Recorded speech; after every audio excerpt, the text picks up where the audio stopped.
I wish to draw the attention of Council members to document S/2025/176, the report of the Secretary General on the United Nations Organization Stabilization Mission in the Democratic Republic of the Congo. I now give the floor to Ms. Bintou Keita. Madame la Présidente, distingués membres. Madam President, distinguished members of the Security Council, Your Excellency, Minister of Foreign Affairs and International Cooperation of Rwanda, Your Excellency, Permanent Representative of the DRC to the United Nations, Your Excellency, Permanent Representative of Angola, Your Excellency, Permanent Representative of Burundi. I would like to thank you for this opportunity to discuss the alarming situation in the Democratic Republic of the Congo and MONUSCO's unswerving efforts to implement its mandate despite considerable challenges. The political and security context remains very tense owing to the expansion in the east of the DRC of the Alliance Fleuve Congo, the AFC, and the Mouvement du 23 Mars, the M23, supported by the Rwandan Defense Forces.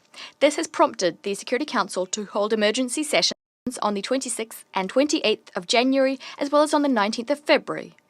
This resulted in the adoption on the 21st of February of Resolution 2773.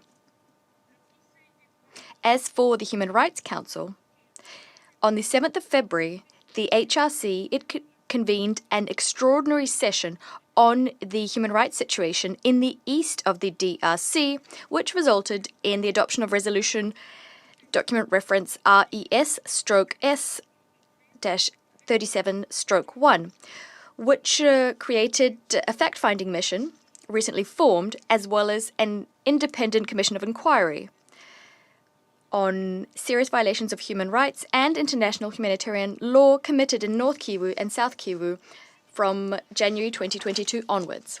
This initiative reinforces similar efforts that have been undertaken by the International Criminal Court to address crimes committed in North Kivu throughout this period. President, distinguished members of the Council. In February and March, the AFC M23, backed by the Rwandan Defense Forces, advanced further in North and South Kivu. By mid-March, it had consolidated its control over Ijwi territory and several chiefdoms in the Uvira Highlands in South Kivu, while also continuing its expansion into Walikale territory in North Kivu.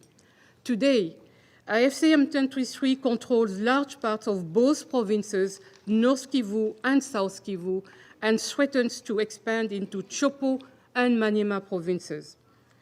AFC M23 also continued installing a parallel administration, appointing most recently a governor, 2 vice-governors, and a mayor in Bukavu in South Kivu.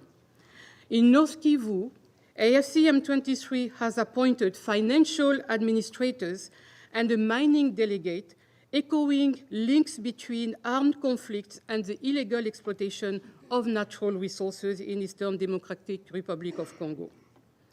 Despite extensive regional and international efforts, the immediate and unconditional ceasefire called for by the East African Community, the South African Development Community, the African Union, Security Council Resolution 2773, and most recently under the auspices of Qatar, is yet to materialize. It is imperative that all parties honor their stated commitment to silence the guns and pursue a peaceful solution. I would like to express my gratitude to Angolan President and African Union Chair, President João Lourenço, for his tireless mediation efforts aimed at restoring dialogue between the Democratic Republic of Congo and Rwanda. I encourage the swift appointment of an African Union mediator to spearhead the panel of facilitators appointed by the joint ESC-SADC summit of heads of states with a view to coordinating and unifying the mediation initiatives building on the foundations of the Rwanda and Nairobi processes. The overall security situation in the rest of North Kivu and Ituri, where over 60% of MONUSCO forces are deployed, remains also volatile. The Allied Democratic Forces, ADF, have exploited the security vacuum created by the redeployment of the FRDC troops to launch attacks in Lubero, Beni, and near Butembo, killing hundreds of civilians. In Ituri, alongside the ADF threat, clashes between Codeco and Zaire armed groups have escalated, particularly in Djougou and Mahagi territories. These groups have targeted civilians near mining areas, farmland, and internally displaced person sites. The announcement by former International Criminal Court convict Thomas Lubanga of a new politico-military movement, Convention pour la Révolution Populaire CRP in Ituri, also threatens civilians and regional security. Madame la Présidente, Madam President, distinguished members of the Security Council, the human rights situation is getting much, much worse. Over the last few months, in the province of North Kivu, we've seen the highest number of human rights violations and abuses to date. These cases of serious abuses targeting civilians include summary executions of over 100 people, as well as abductions and forced recruitment of young people, including children, in addition to circumscription and forced labor. In Ituri, ADF and Codeco are continuing to commit abuses, aggravating a human rights situation that is already alarming.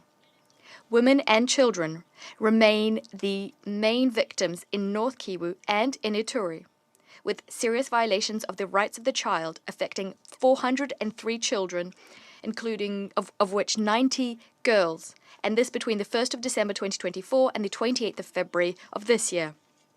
These violations include abductions, murders, mutilations, forced recruitment, attacks on schools, as well as sexual violence. The AFC M23 offensive, through confrontations with the FARDC, has resulted in mass displacement, as well as an influx of combatants and escaped prisoners. All of this has heightened the vulnerability of girls and women to conflict-related sexual violence. The Joint Human Rights Office has reported on hundreds of cases of such violence in North Kivu, in South Kivu, and in Ituri. Impunity breeds recidivism. It is therefore absolutely essential to systematically document these cases so as to guarantee that all victims get justice and reparations. The humanitarian situation in the eastern provinces remains critical. We've seen a dramatic rise in humanitarian needs. Clashes with the M23 have compelled hundreds of thousands of civilians to flee. Displaced communities are often subjected to pressure to go back to whence they came, although security conditions there are not adequate. Humanitarian access remains restricted in various areas due to insecurity and the presence of armed groups. The lengthy closure of the Goma and Kavumu airports is a serious obstacle to the delivery of aid.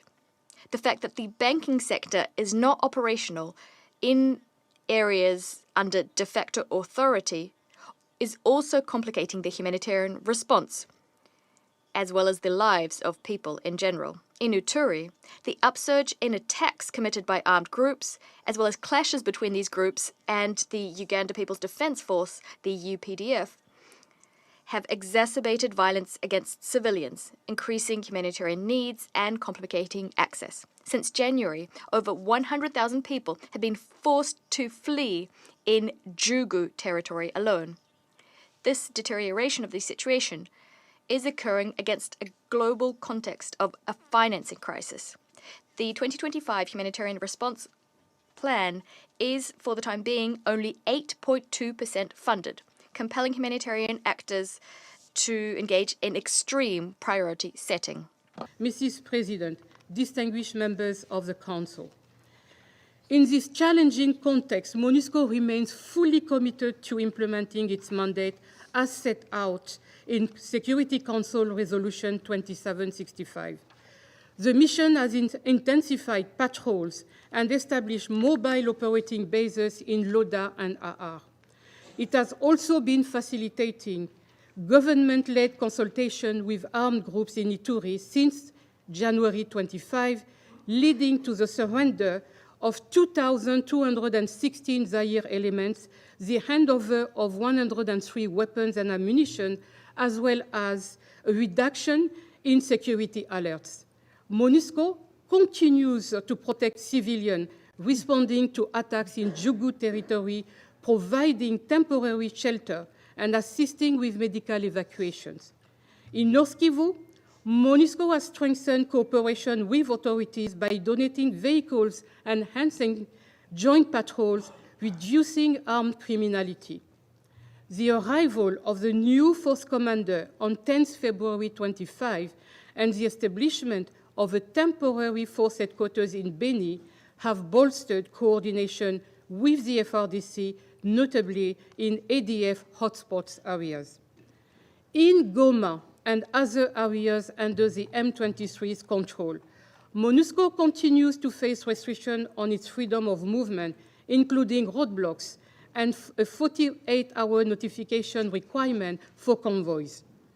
The mission continues to engage with the AFC M23 on matters related to the implementation of its core mandated responsibilities, urging respect for international law, including humanitarian law and the Security Council mandates. In recent days, some restrictions on the movement of MONUSCO in and around Goma have been eased. For instance, M23 is temporarily allowing United Nations vehicles and equipment to cross the border into the Democratic Republic of Congo and permitting civilian personnel to cross over 1 day per week. In Goma, the mission has been able to resupply its bases with MONUSCO military escorts. Mrs. President, distinguished members of the Council, I'm concerned that the ongoing violence in Eastern Democratic Republic of Congo is undermining the country's national cohesion. As more people flee the Democratic Republic of Congo eastern provinces to government-controlled areas in the West, disinformation labeling them as infiltrators or suspect of is spreading, in particular on social media. Attacks, albeit isolated, against Tutsi and Swahili-speaking Congolese citizens, along with the resurgence of hate speech, undermine social cohesion. I urge the government of the Democratic Republic of Congo to intensify its effort to combat hate speech by adopting the recently resubmitted law against tribalism, racism, and xenophobia, to hold accountable those responsible, and to continue to affirm the diversity of its people. I reiterate the mission's commitment to accompany all actors' efforts to promote social cohesion and prevent the spread of hate speech in the Democratic Republic of Congo and the wider Great Lakes region. Madame la Présidente. Madam President, distinguished members of the Security Council, MONUSCO remains determined to support regional peace initiatives underway. I encourage all regional peace initiatives to adopt a gender-sensitive approach. I welcome the appointment of 2 women to the joint SADC-EAC facilitator panel. Furthermore, it's vital for the Nairobi process to take into consideration the needs of female combatants in armed groups. As per Resolution 2746, MONUSCO has continued to support Sami RDC troops, providing them with logistical assistance and facilitating medevacs, as well as the repatriation of soldiers fallen in the line of duty. The mission also stands ready to make available for its capacities for the implementation of a future ceasefire. The dramatic deterioration of the security situation in the east of the country has had a major impact on discussions between MONUSCO and the Congolese authorities about the gradual and responsible disengagement of the mission as well as the transition in South Kivu. The implementation of the South Kivu government's provincial transition roadmap has been suspended after the AFC M23 seized Bukavu. The joint working group's efforts, the working group being made up of the government, MONUSCO, and the UN country team, their efforts with a view to setting planning modalities and mission disengagement from North Kivu and Ituri have also been compromised because various planning scenarios are now outdated. Nonetheless, the mission would like to reaffirm its determination to continue disengagement talks, as well as talks on the transition together with the government. Distinguished members of the Council, we must direct all our efforts towards securing an unconditional ceasefire. Implementing Resolution 2773 is crucial to ease the suffering of affected populations and to maintain the Democratic Republic of Congo's sovereignty and territorial integrity. I reiterate MONUSCO's readiness to support its implementation. I call on the Council to take concrete measures against those responsible for serious human rights violations and complicity. Furthermore, I reiterate that lasting peace in Eastern Democratic Republic of Congo can only be achieved through a political solution. I encourage all parties to recommit to dialogue within regional peace processes and ensure women's participation in negotiations. Lastly, I recall the necessity of the urgent reopening of Goma and Kavumu airports, which are lifelines for humanitarian efforts and key to the rotation of MONUSCO's troops. I strongly call on all parties to respect their obligations to protect civilians in full compliance with international humanitarian and human rights law. Thank you for your attention. I thank Ms. Keita for her briefing. I now give the floor to Ms. Charlotte Slinte. Madam President, Excellencies, the Danish Refugee Council has been working in the Democratic Republic of Congo for over 16 years, including in North Kivu and Ituri provinces. As a humanitarian organization which specializes in forced displacement, we are also delivering aid in neighboring countries, Burundi, Tanzania, and Uganda, as well as in 40 other countries across the globe. This year's explosion of violence in and around Goma has exacerbated the already dire humanitarian situation in the east and led to 660,000 people being forcibly displaced. This is in addition to the 6.7 million people that were already displaced across the country at the end of last year. The Danish Refugee Council is among the organizations racing to respond to the erratic and constant movement of IDPs seeking safety since the end of January. IDP sites around Goma were dismantled within 72 hours, forcing IDPs to return to unsafe areas or head to Goma without shelter, without food or water. With little notice, families were kicked out of their shelters, forced to leave with nothing but the clothes they were wearing. Nearly half of those newly displaced are now living in informal sites, including makeshift camps, churches, and schools. 3 new informal sites hosting over 400 households have formed on the outskirts of Goma in the last 3 weeks. Overcrowding is an issue, and living conditions are appalling.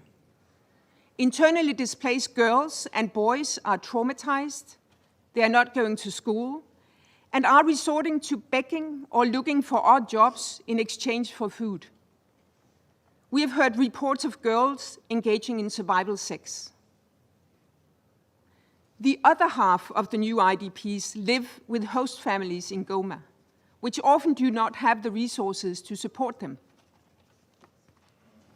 Just over 2 weeks ago, the Danish Refugee Council's field teams spoke to nearly 400 IDPs across 11 informal sites.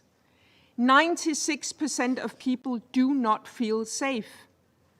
One person told us, and I quote, "There's nowhere to go. The only solution is to stay in the warehouse and wait to die." DRC knows of widespread looting, shootings at night, and arbitrary arrests, many of whom are wrongly accused of being affiliated with armed groups. There are also reports of boys and men being forced into join armed groups. The presence of armed group members in and around Goma, as well as throughout North Kivu, is further terrorizing those displaced. One person told us that they wake each morning to find new dead bodies on the streets where they're staying, and it's never clear who the perpetrators are. Every step is fraught with danger, as the surrounding area of Goma is extensively contaminated by unexploded ordnances, which is yet another risk to those forcibly displaced that seek safety. Sexual violence is rampant. The Danish Refugee Council provides individual case management in informal sites in and around Goma to individuals who have experienced human rights violations. Since the surge in violence in late January, 98% of these cases have been for rape, including girls younger than 5 years of age. Every single child case management involved rape, further underscoring the extreme risks faced by girls and boys in this conflict. As horrifying as these figures are, we know these are a fraction of the actual number, as most cases go unreported due to fear of retaliation, stigma, and lack of access to specialized services. The humanitarian response is under extreme pressure. Some humanitarian organizations fear retaliation for providing aid in areas not controlled by the government, or are unsure whether they are legally still able to operate there. We lack fuel, cash, and supplies due to looting and the closure of Goma Airport, which is normally a strategic humanitarian hub in eastern Congo. The situation is further complicated by political instability, as local administrative offices which humanitarian organizations engage with are no longer under the control of the Congolese government. This requires navigating new requirements and renegotiating safe access. Banks in Goma are still closed, leading to a lack of cash and creating an environment where mobile money agents are exploiting the situation by arbitrarily dictating their own rates. The sudden and drastic funding cuts in humanitarian aid to DR Congo announced earlier this year as part of broader cuts have further significantly curtailed the ability of organizations to respond to the worsening humanitarian situation across the country. We must not forget that the situation in the northern province of Ituri also remains critical, with limited presence of humanitarian NGOs there. The Danish Refugee Council anticipates that the displacement crisis in DR Congo will only worsen. Our AI-driven forecasting tool, developed alongside IBM, anticipates that DR Congo will be one of the biggest displacement hotspots for the year ahead. Since the escalation of violence in January, 70,000 refugees have arrived in Burundi. This influx is overwhelming the existing transit centers and refugee camps in Burundi, which were already at full capacity. In late February, we conducted a rapid needs assessment along the border between DR Congo and Burundi, which highlighted the urgent need for emergency assistance. Congolese from Goma also fled to Uganda since January. The regional impact will only increase if the humanitarian needs are not addressed within Eastern Congo and the conflict does not end. The Danish Refugee Council calls on members of the Security Council and the international community to, firstly, use all available avenues to guarantee the safe passage and protection of displaced populations in and around Goma. This includes calling for an end to the forced return of displaced people to unsafe areas and ensuring that all returns are voluntary, safe, and dignified. Secondly, call for the unimpeded humanitarian access to displaced populations, including in non-government controlled areas, and for the protection of civilians to be prioritized in all response efforts. Thirdly, urge all parties to find peaceful means to end the conflict, as there are no military solutions to end this violence. And fourthly, support local peace-building efforts to rebuild trust and social cohesion amongst local communities that have been torn apart by years of war. When conditions improve and allow for displaced people to voluntarily and safely begin to return to their villages, it will be critical to help them rebuild their lives. For nearly all of the IDPs the Danish Refugee Council recently interviewed, only peace will make them feel safer. I want to leave you with the word of one of the IDPs we just spoke to, and who said, "We want to go home where we'll be safe, where we can farm our lands and find enough food to eat." Thank you. I thank Ms. Slenter for her briefing. I'll now give the floor to those council members who wish to make statements. I give the floor to the representative of France. Merci, Madame la Présidente. Thank you, Madam President. I wish to thank the Special Representative of the Secretary-General, Ms. Bintou Keita, for her briefing, but particularly for her action and for the work of MONUSCO in the Democratic Republic of the Congo. I thank the Secretary-General of the Danish Refugee Council, Ms. Charlotte Slenter, for her briefing, which was incredibly human and tangible. Through these statements, we have taken stock of the serious nature of the security and humanitarian situation that continues to weigh on the people of North and South Kivu. These situations are worsened by the offensive launched by M23 with the support and participation of the Rwandan Defense Forces. Once again, in 3 decades of conflict, the east of the Democratic Republic of the Congo is in the grips of violence perpetrated by armed groups, as well as chronic instability and the plundering of natural resources. This situation must call us to action. 1 month after the adoption of Resolution 2773, it is now incumbent upon this Council to remain involved in terms of promoting peace and security in the DRC and in the region as a whole. The Security Council spoke out in unambiguous terms to demand an immediate cessation of hostilities. Resolution 2773 called upon all parties to establish an effective, unconditional and immediate ceasefire. Through this text, the Security Council called unanimously for the immediate withdrawal of the RDF from the Congolese territory.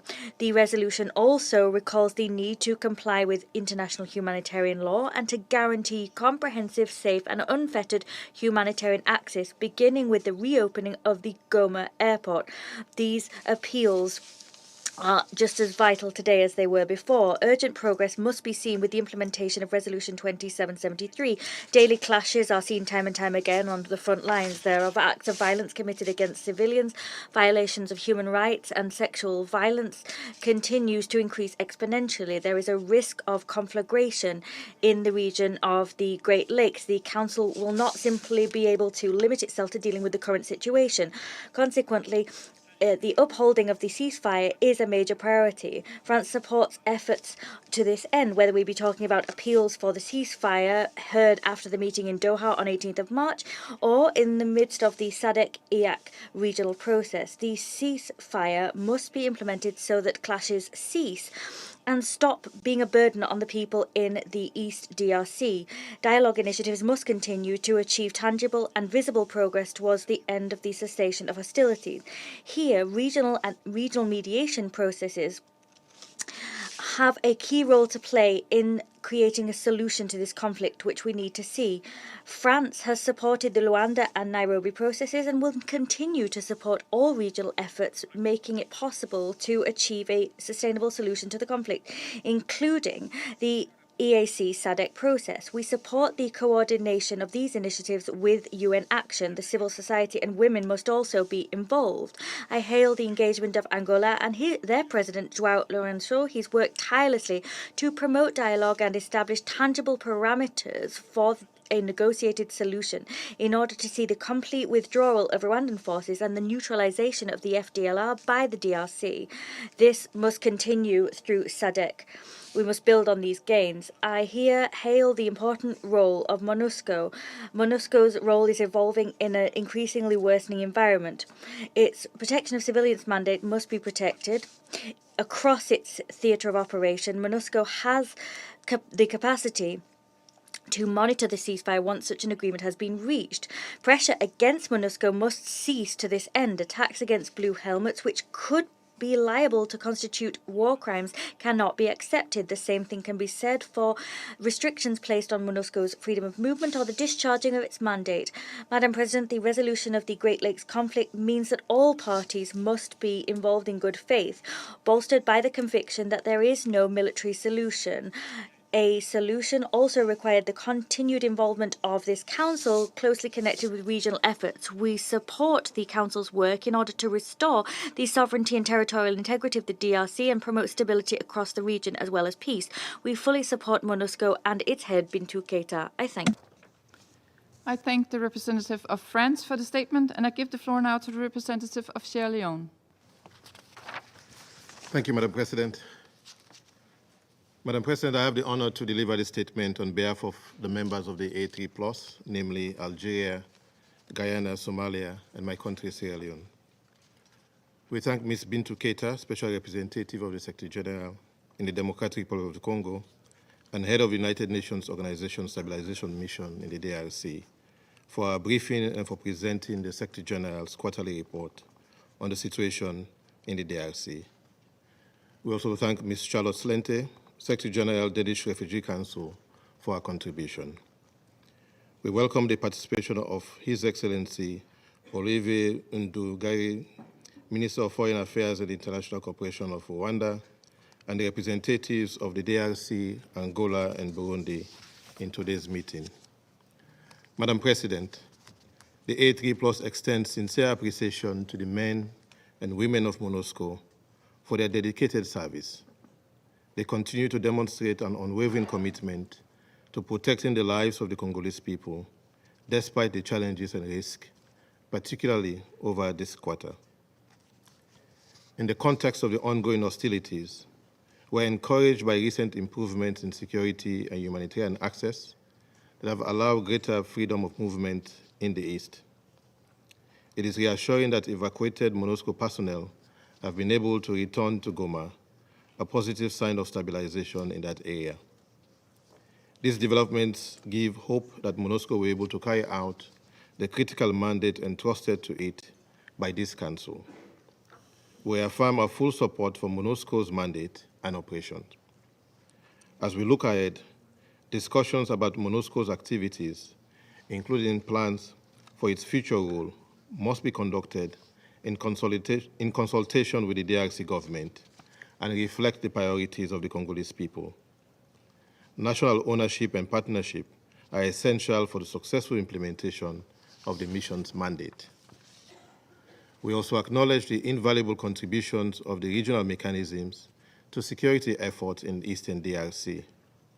In this regard, the A3+ deeply appreciates the sacrifice and service of the Southern African Development Community Mission in the DRC, SAMI-DRC, which has now concluded its mandate. We thank the SADC member states that contributed troops and resources to this operation, and we commend their continued political engagement alongside the East African community in seeking a viable solution to the conflict in Eastern DRC. Madam President, the A3+ remains profoundly concerned about the dire humanitarian situation in Eastern DRC. The conflict continues to inflict a severe toll on the Congolese people. It has impacted every sector of society, exacerbating economic hardship, displacing millions, and upending entire communities. Children are out of school, women and girls are enduring increased conflict-related sexual violence, compounded by the lack of adequate support systems for survivors. The overall situation is nothing short of catastrophic. We again reiterate our urgent call for an immediate cessation of hostilities across Eastern DRC. There is no justification for the continuation of this devastating conflict. Every additional day of fighting deepens the suffering and despair of the population. We must act now to silence the guns and halt the bloodshed. The improved stability in the city of Goma is a window of calm that provides a crucial opportunity for humanitarian organizations to deliver life-saving assistance to those in need. We urge all aid agencies to seize this opportunity to reach vulnerable populations, and we call on all parties to ensure rapid, safe, and unhindered access for humanitarian operations. The A3+ welcomes recent steps towards de-escalation. In particular, we note the ceasefire announcement by the M23 AFC, including its commitment to withdraw from areas such as Walikale. We urge M23 AFC to fully honor these pledges and demonstrate restraint on the ground. All armed groups must end the violence immediately and uphold their ceasefire commitment. We call on this Council and the international community to support these efforts to ensure they lead to tangible peace. The A3+ stresses further that all parallel administrations set up in the territory of the DRC must be dismantled, and the AFC M23 must relinquish control over all territory seized. We strongly endorse the political process outlined in UN Security Council Resolution 2773, which incorporates the regional perspective on political dialogue. Resolution 2773, adopted unanimously, will affirm the DRC's sovereignty and territorial integrity, demanded an immediate and unconditional ceasefire by all armed groups, called for the withdrawal of any external support to these groups, and urge the resumption of dialogue under existing regional mechanisms. The A3+ calls for the swift and full implementation of this resolution by all concerned parties. Its message is clear, and the A3+ reiterates that message. There is no military solution to this conflict. Sustainable peace in the DRC will only be achieved through inclusive dialogue and African-led solutions. In this respect, we commend the concerted diplomatic efforts of African leaders and regional organizations to resolve the conflict.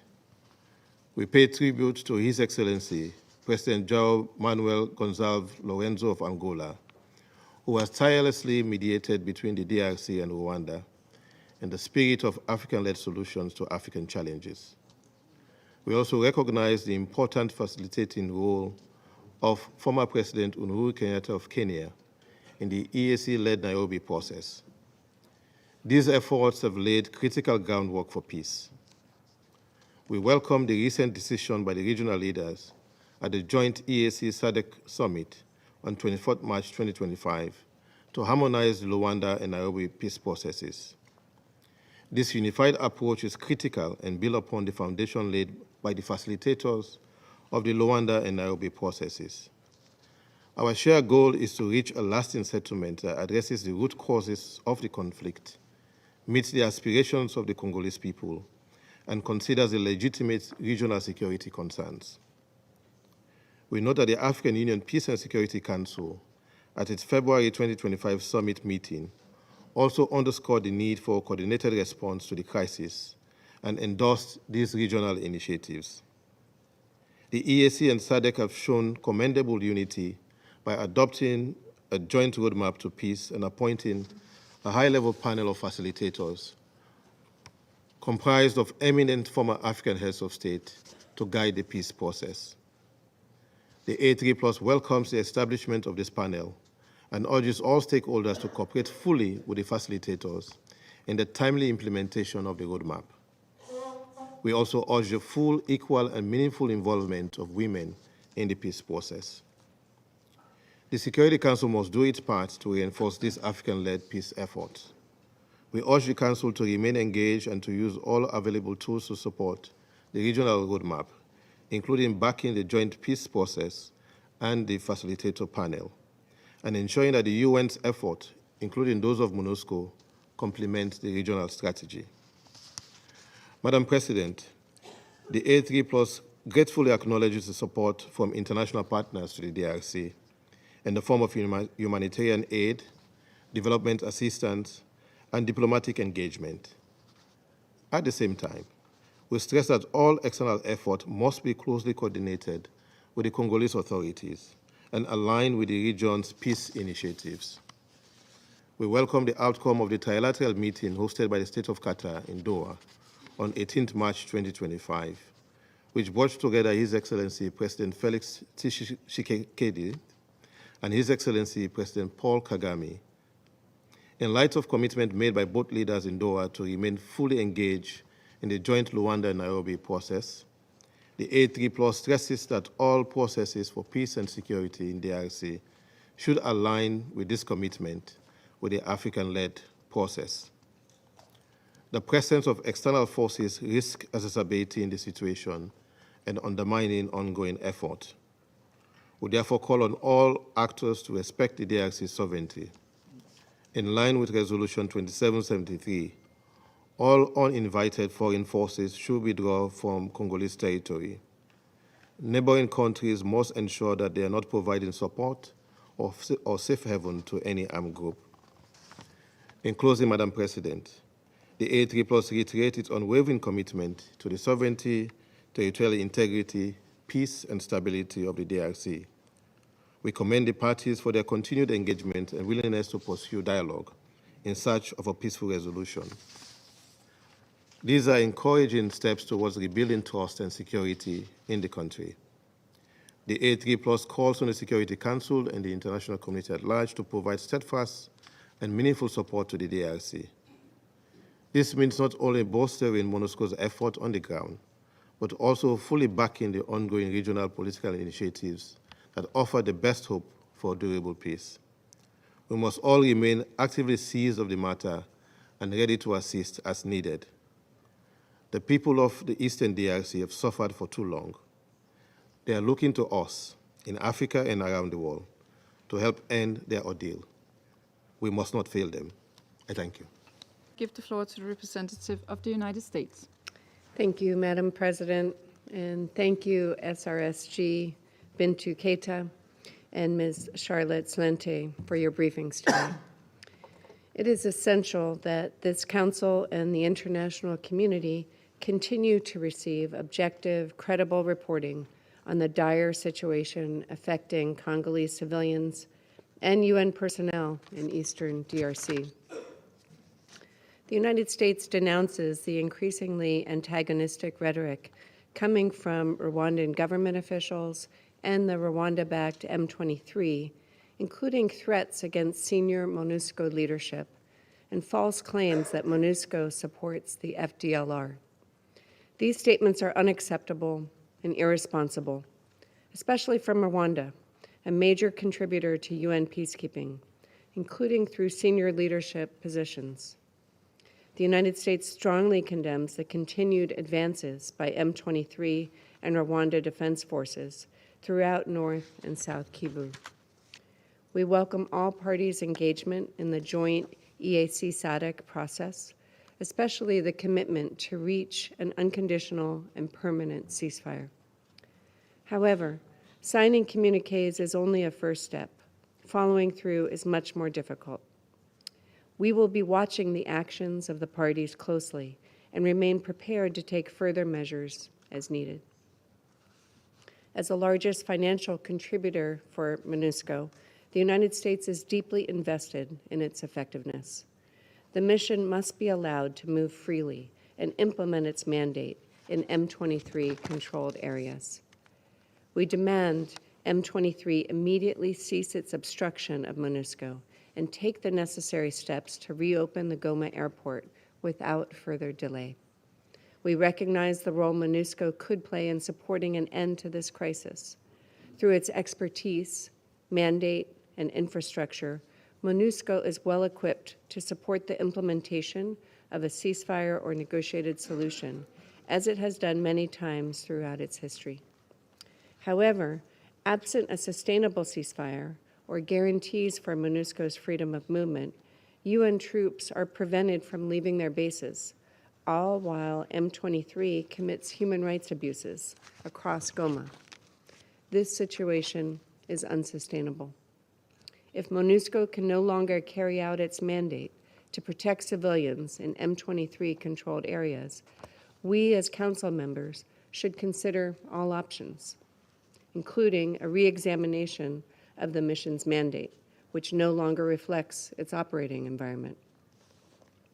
Outside of M23-controlled areas, MONUSCO is making tangible, life-saving contributions to the DRC's security, including through rapid deployments that protect civilians from armed groups. We urge DRC forces and Uganda to deconflict operations with MONUSCO and support its efforts to protect civilians, disrupt armed group attacks, and counter any terrorist threats. We acknowledge the decision by SADC to terminate the mandate of SAMI DRC and honor the troops that gave their lives in service of Congolese stability. M23 and Rwandan forces must facilitate a safe and orderly withdrawal of SAMI DRC forces and equipment. As regional peace processes continue, we stress the need to avoid duplication of efforts and leverage the comparative advantages of viable existing forums and mechanisms, including those MONUSCO is already mandated to support. Furthermore, if regional actors envision a role for MONUSCO to support such processes, they should ensure MONUSCO has a seat at the table. Finally, 2 months after M23 and Rwandan forces seized Goma, and more recently Bukavu and Walikale, we underscore the need for sustained pressure on all parties to work in good faith toward a diplomatic resolution to the conflict in eastern DRC. We must abandon the fantasy of short-term military solutions in favor of a durable peace powered by regional and international investment that allows the Great Lakes region to benefit from its vast natural wealth. Thank you. I thank the representative of the United States and now resume my function as President of the Council, and I give the floor to the representative of the Democratic Republic of the Congo.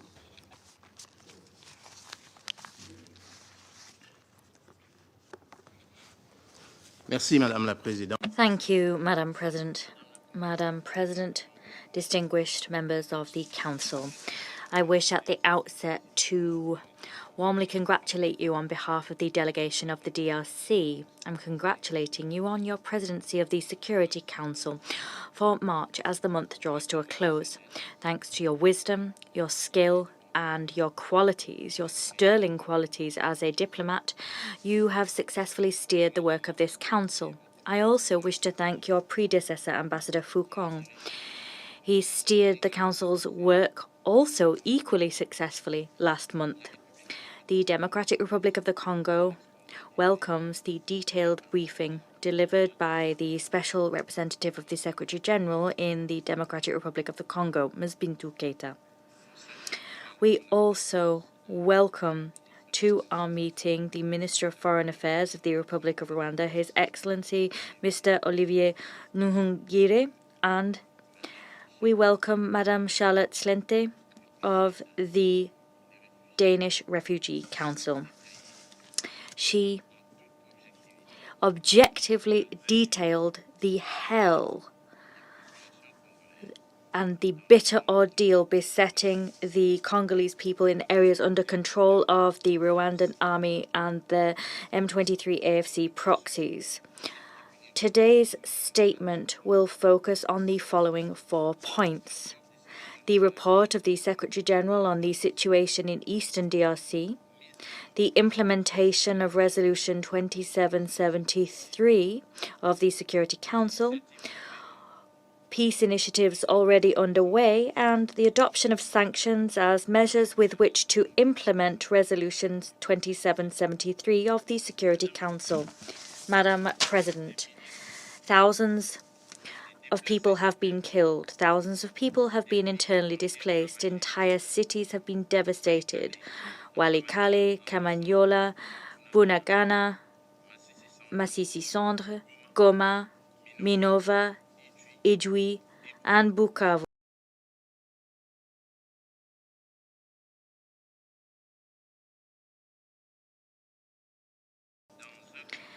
In a humanitarian context which is chaotic on all fronts, the east of the DRC yet again offers a particularly distressing spectacle. The Secretary-General's report, issued as Document S/2025/176, has been circulated to your Council, and it says the very same. Rwandan Defense Forces and the AFC M23 proxies have crossed our borders. They have occupied strategic locations, turfed people from their homes, and established a parallel administration. They continue to flagrantly violate, in so doing, the DRC's sovereignty. In its communiqué issued on the 15th of March 2025, the Ministry of the Interior, Security, Decentralization and Customary Affairs of the Democratic Republic of the Congo documented a series of atrocities perpetrated by the Rwandan Defense Forces and their M23 AFC proxies in North Kivu and South Kivu, this in violation of the relevant provisions of Resolution 2773, adopted on the 21st of February 2025. These acts have caused the huge loss of human life and mass destruction. The communiqué quite rightly documented that between the 10th and 14th of March 2025, there were 62 cases of targeted killings and summary executions in the areas under occupation. Moreover, there were 17 cases of violations and numerous cases of pillaging on the part of the Rwandan forces and their allies. Among the most striking incidents, the Rwandan army and the M23 AFC coalition staged a second incursion, into the CBCA Ndusho hospital on the 10th of March. During that event, they abducted around 100 patients and healthcare workers who were later summarily executed. The communiqué aforementioned also reports the death of Mr. Fikri Mushuko Antoine, the head of the Mfui Matanda group. He was abducted from the CBCA Ondosho hospital on the 3rd of March and tortured for 7 days by Rwandan soldiers. Madam President, this alarming situation underscores the urgent need to implement to the letter the provisions of Resolution 2773 of the Security Council. This in order to put an end to the violence and protect the civilians in the regions affected. This bleak, unfortunate picture is being painted more than a month after the Security Council, through its Resolution 2773, unanimously called upon the Rwandan Defense Forces to withdraw immediately from the territory of the Democratic Republic of the Congo unconditionally. The resolution also demanded that they cease to support the M23. It too must withdraw from Goma, Bukavu, and all areas under their control, and entirely dismantle the illegitimate parallel administrations that have been established on the territory of the Democratic Republic of the Congo. The unanimous adoption, says the Speaker, on the 21st of February 2025 of Resolution 2773 was a significant step forward in efforts to resolve the crisis and restore a lasting peace in the east of the Democratic Republic of the Congo. This peace involves restoring the Congolese state's authority across all occupied provinces in North Kivu and South Kivu in their entirety.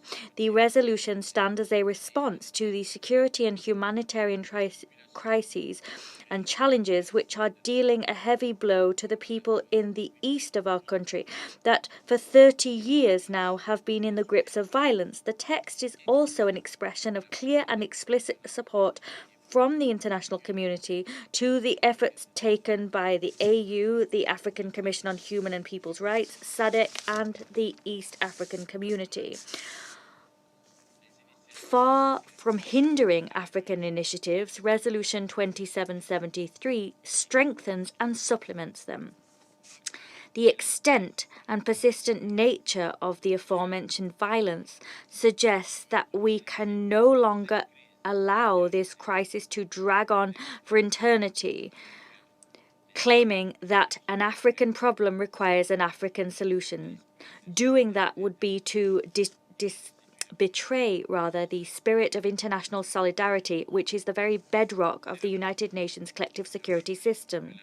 Now is the time to recall that the Democratic Republic of the Congo legitimately expects this council to resolutely and diligently finish the work it started here on the 21st of February 2025, work to protect international peace and security in accordance with the tenets of the United Nations Charter.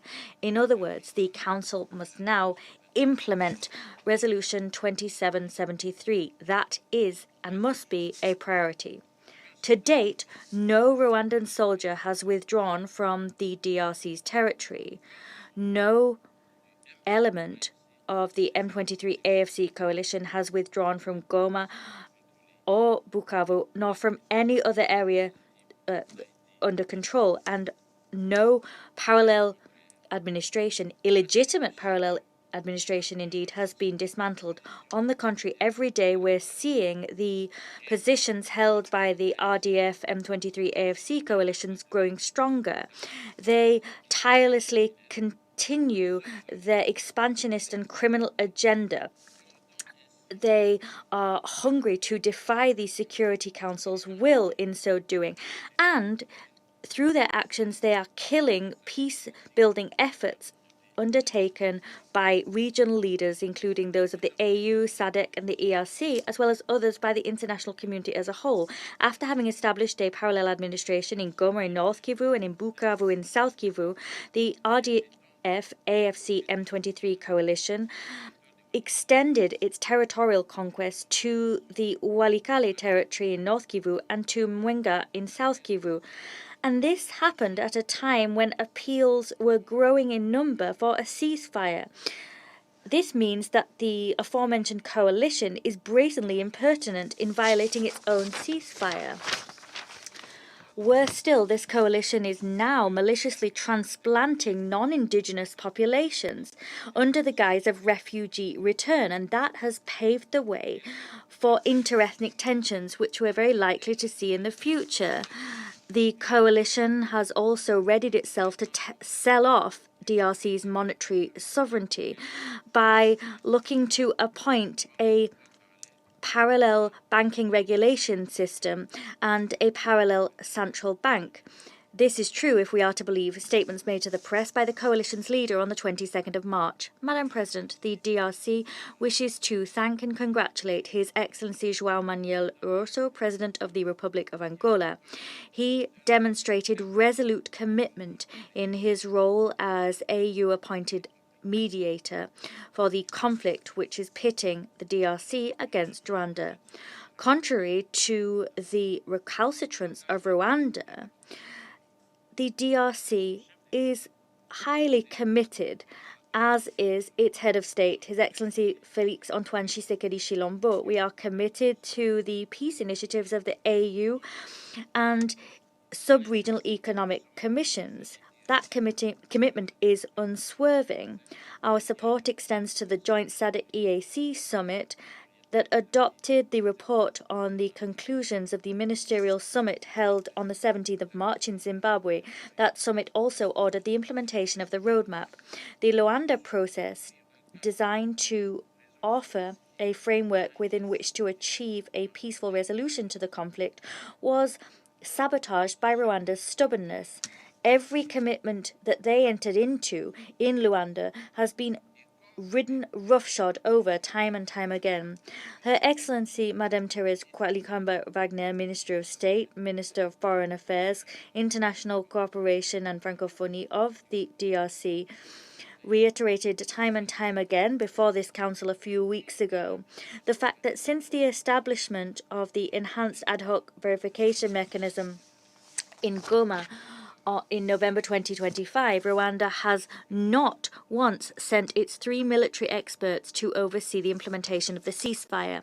On the 15th of December 2024, Rwanda knowingly sabotaged the summit convened by the facilitator of this process, His Excellency João Lourenço, by ignoring his invitation to the meeting. Moreover, on the 23rd of January, Rwanda surprised the entire world by requesting that Turkey act as mediator. In so doing, they strayed from the principal African solutions to African problems.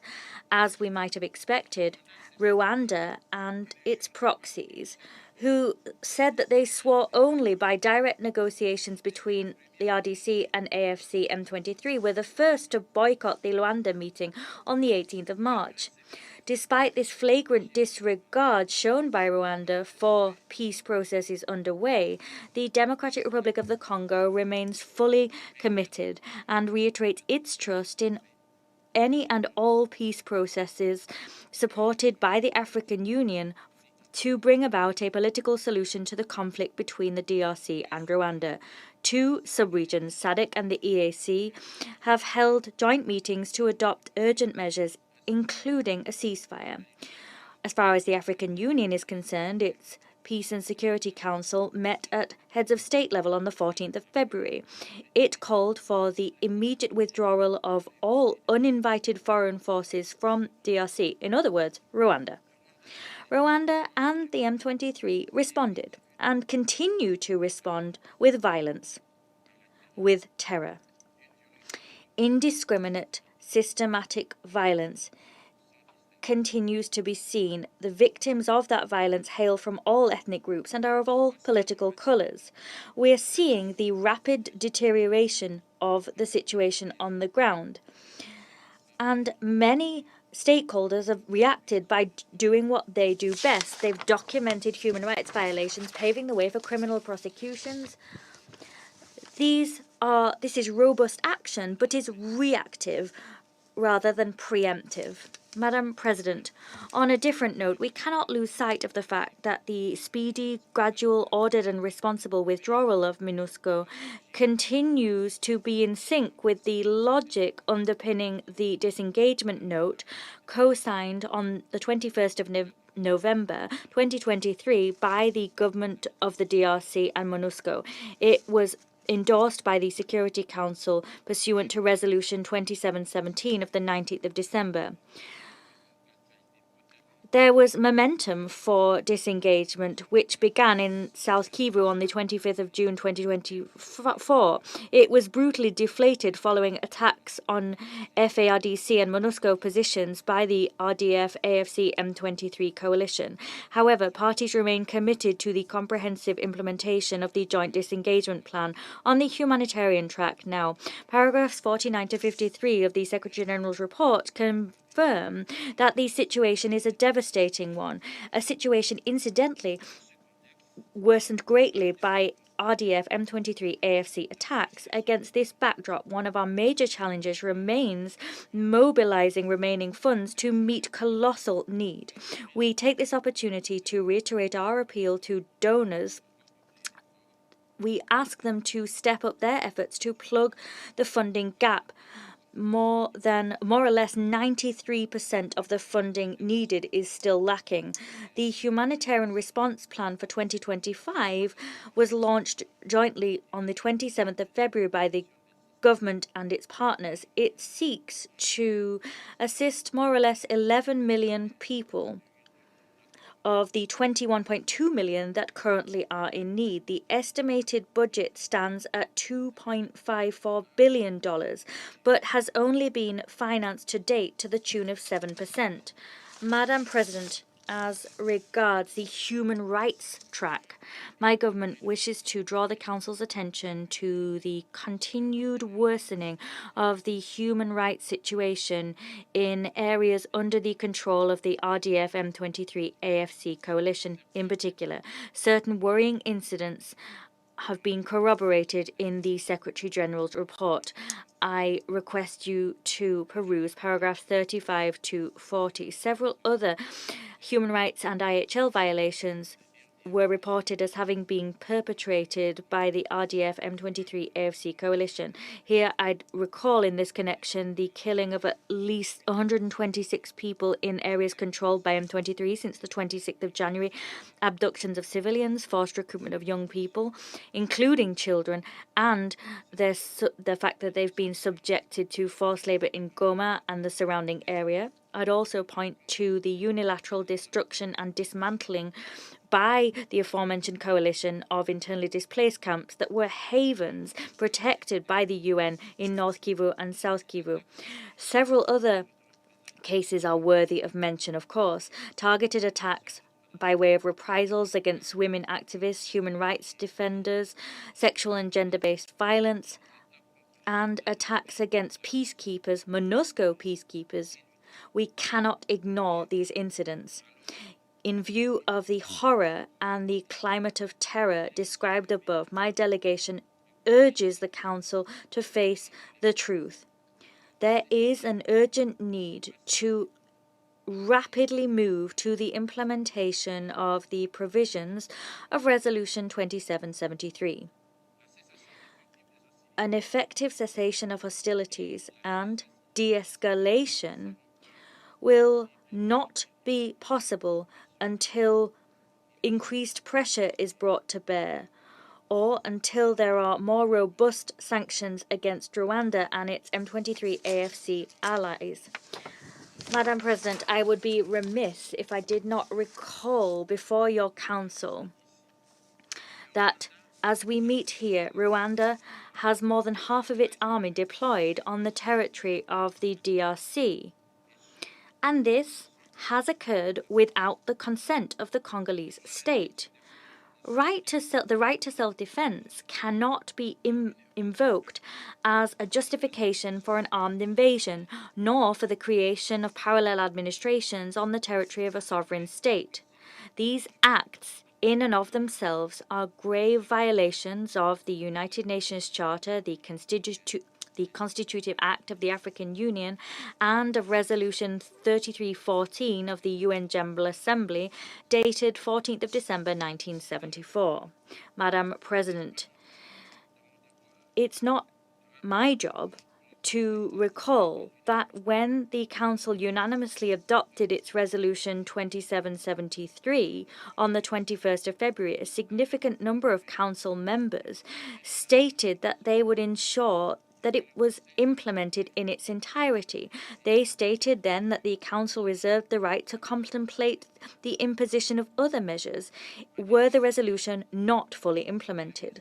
My delegation is of the view that the Council measures envisaged for such circumstances must include a series of sanctions. The most pressing of these are as follows. 1. Due to Rwanda's persistent refusal to comply with Resolution 2773, the Security Council should firmly condemn this blatant violation and consider submitting to the International Court of Justice a request for an advisory opinion in accordance with the provisions of Article 96 of the United Nations Charter.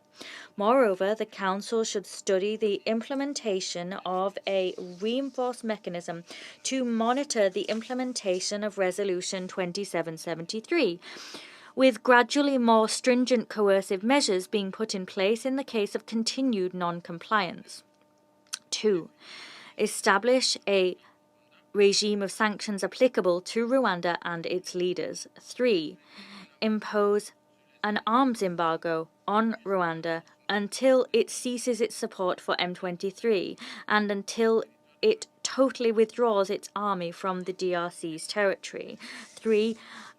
Call upon the 1533 DRC Sanctions Committee to be guided by operative paragraph 9 of Resolution 2773 to implement a gamut of UN sanctions, this in accordance with Resolution 2293 of 2016. Sanctions that should be imposed namely against people thought to be perpetuating conflict in the eastern DRC. 4. Establish a regime of much more severe sanctions to be imposed on M23 AFC, given excessive human rights violations perpetrated in the areas under their occupation. 3. To heed the request made in letters submitted by the DRC to the Security Council and the UN Secretary General. That letter saw my government call for the withdrawal of Rwanda's status as a TCC contributing to peacekeeping missions of the United Nations, because it is not worthy of that status.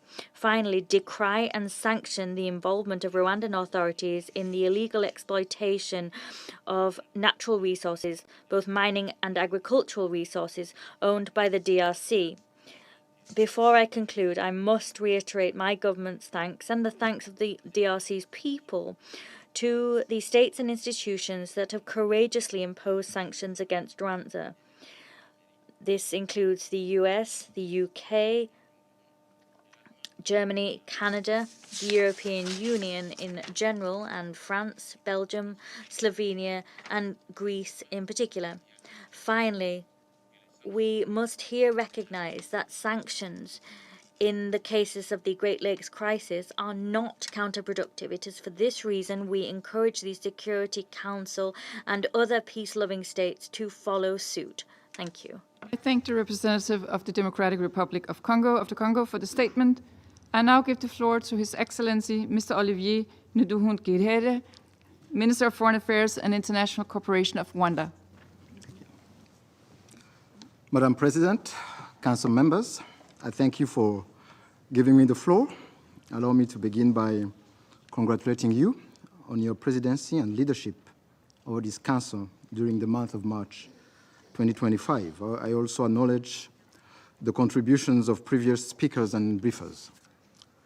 As a member state of the United Nations and a prominent contributor to peace support mission, Rwanda stands in firm support to peacekeeping and peacekeepers wherever they are and wherever they serve.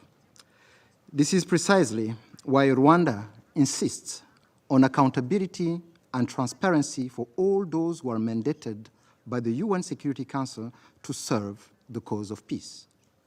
Allow me here to bring more clarity on the conflict in Eastern DRC. This conflict was not started by Rwanda, but the burden has been placed squarely on Rwanda's shoulder.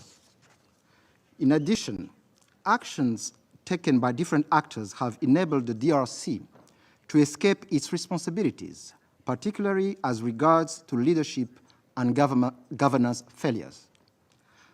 The root causes of this conflict go back first to the continued preservation of the FDLR genocidal militia, despite its record of ethnic massacres, recruitment of child soldiers, and destabilization of both Rwanda and the DRC.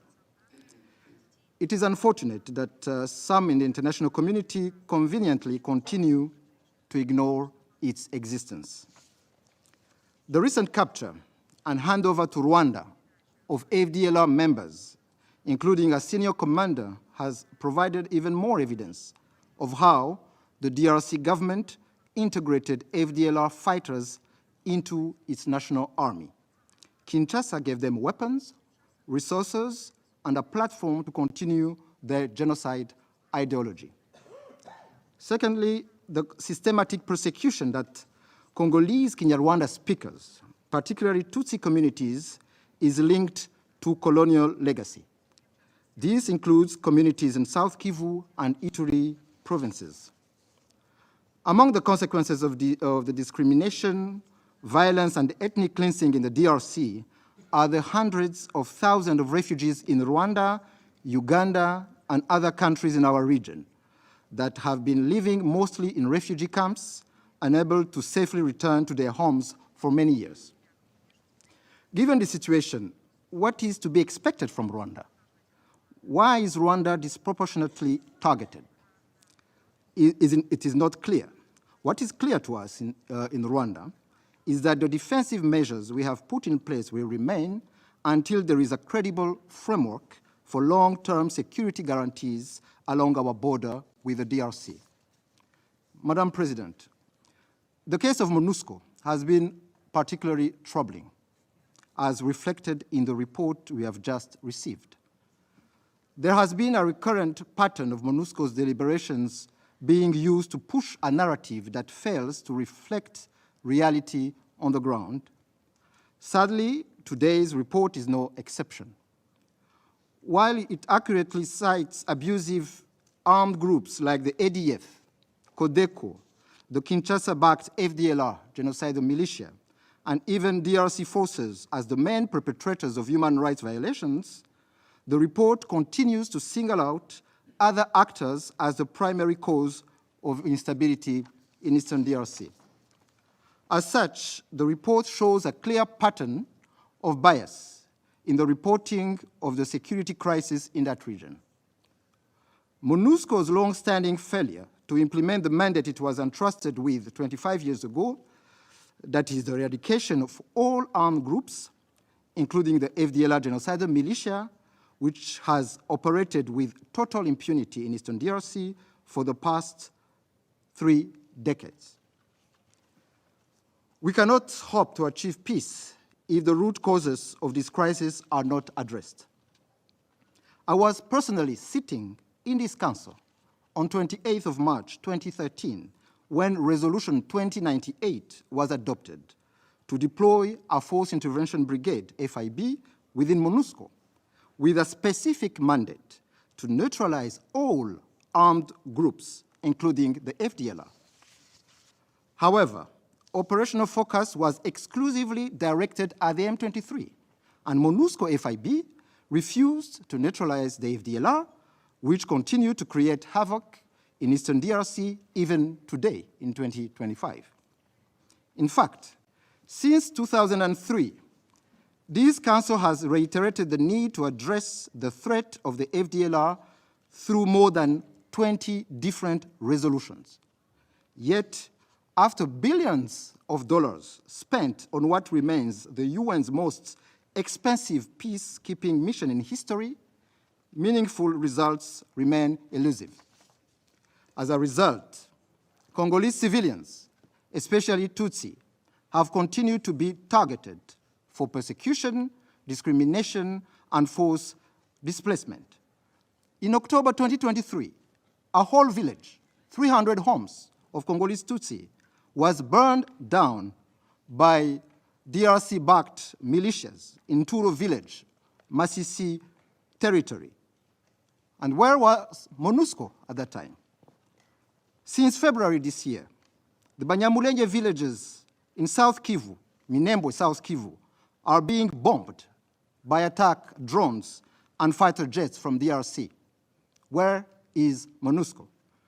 And there is an issue of governance and political inclusion that needs to be addressed by DRC.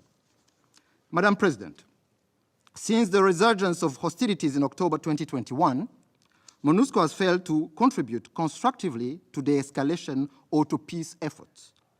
More alarmingly, MONUSCO provided direct support to the military operation of the DRC coalition, placing itself in a situation of belligerence, even sometimes fighting alongside the same groups it was created to neutralize. I should here note the presence of European mercenaries in this coalition, those mercenaries who were deployed in violation of a UN Convention of 1989 and who were working alongside the DRC Army and MONUSCO. Rwanda has raised these concerns repeatedly before this Council, but they have never been addressed. SRSG Bintou Keita and MONUSCO have also contributed to the distortion of facts surrounding recent developments. Widely exaggerated claims of 3,000 civilian casualties were circulated by MONUSCO officials following the capture of Goma in January 2025. These figures, contested by journalists and humanitarian workers on the ground, have been weaponized by the government of the DRC to call for punitive measures against Rwanda. And you just heard another sample of fabricated claims by my colleague from DRC. Nonetheless, Rwanda continues to believe that MONUSCO can still change its course and play a positive role, provided that it abides by its mandate to protect civilians, ensure humanitarian assistance, and possibly providing logistical support to the joint EAC SADC efforts currently under discussion.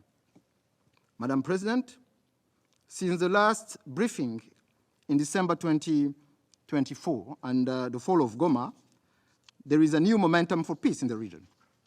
The first ever EAC SADC summit took place on 8th February 2025 in Dar es Salaam, Tanzania. The joint summit, whose outcomes were endorsed by the African Union, decided to merge the Luanda and Nairobi processes. It was a merger, not a harmonization as heard in this council. And the summit also renewed the call for a cessation of hostilities and inclusive political dialogue. This dialogue will be guided by an enlarged panel of 5 facilitators from across Africa under the stewardship of the African Union chairperson. Rwanda welcomes and fully supports these developments. In particular, we welcome the recent decision of the AFC M23 to reposition its forces from Walikale in support of peace initiatives underway, as well as the DRC's announcement that all offensive operations by FRDC and Wazalendo will be halted. We further urge the international community and the Security Council to support this African-led process. To conclude, Madam President, I would like to reiterate that for the last 31 years, Rwanda has worked hard to build unity, reconciliation, stability, and economic growth to promote the rights of vulnerable groups across the board. A sustainable political solution with long-term security guarantees for Rwanda will allow us to get back to the serious and urgent work of developing our country and integrating our region together with our neighbors. Rwanda has always wanted a lasting political and security settlement for the region. In this regard, we are committed to working with all parties to ensure that we stick to commitments made, particularly the joint EAC SADC summit process and other complementary confidence-building initiatives. I thank you.